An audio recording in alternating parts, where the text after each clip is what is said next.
Dalam 12 tahun terakhir semenjak bisnis digital mulai bergerak naik, kita menyaksikan bahwa di dunia banyak sekali bisnis yang menjadi digital, menjadi light asset, dan bisnis digital itu menyelesaikan banyak masalah masyarakat dengan biaya murah. Sekarang, bisnis digital di dunia tumbuh dengan kecepatan penuh. Di Indonesia dalam 12 tahun ini sudah bisa memiliki 5 unicorn company atau perusahaan dengan valuasi di atas 1 billion US dollar atau sekitar 15 triliunan rupiah. Semenjak pandemi, maka bisnis digital meningkat tajam kebutuhannya. Di mana dalam 2 tahun terakhir di Tiongkok per minggu tumbuh 1 unicorn. Di Singapura 1 bulan tumbuh 1 unicorn. Begitu juga di India, 1 dalam setiap 2 bulan ada perusahaan unicorn bertumbuh baru di India. Sementara di Indonesia dalam 2 tahun ini belum lahir lagi unicorn baru. Entahlah 2 tahun ke depan. Kayaknya nggak ada juga tuh. Maklum, tidak ada yang mendukung, juga tidak ada roadmap niatan pejabat negara membangun bisnis digital anak bangsa di tanah air dengan dukungan kemudahan-kemudahan. Yang ada hanya pendiaman.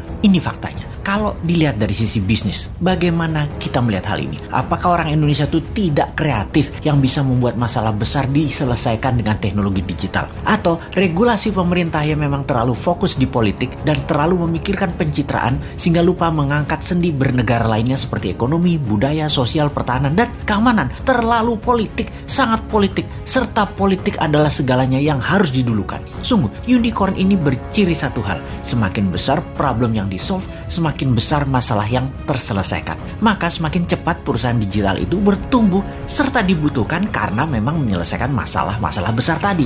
Apakah di Indonesia sudah tidak ada problem besar lagi? Apakah sudah banyak solusi yang dibuat? Atau malah kebijakan mengebiri banyak gerakan kreatif masyarakat? Contoh, data di lapangan ada puluhan ribu pendaftar minta sertifikasi BPOM yang sudah tahunan gak keluar. Bagaimana UKM mau maju kalau demikian? Ini adalah salah satu contoh pengebirian kreativitas. Ada sisi lain lagi, di mana di dunia bisnis digital harus menggunakan server nasional sementara kita minta zero downtime. Apakah perusahaan nasional milik negara tersebut berani kasih garansi, yaitu zero downtime? Nggak ada tuh. Bahaya dalam bisnis digital misalnya kalau mau transfer duit, tahu-tahu ngedrop. Namun server dan sarana internetnya nggak berani kasih jaminan atau ganti rugi.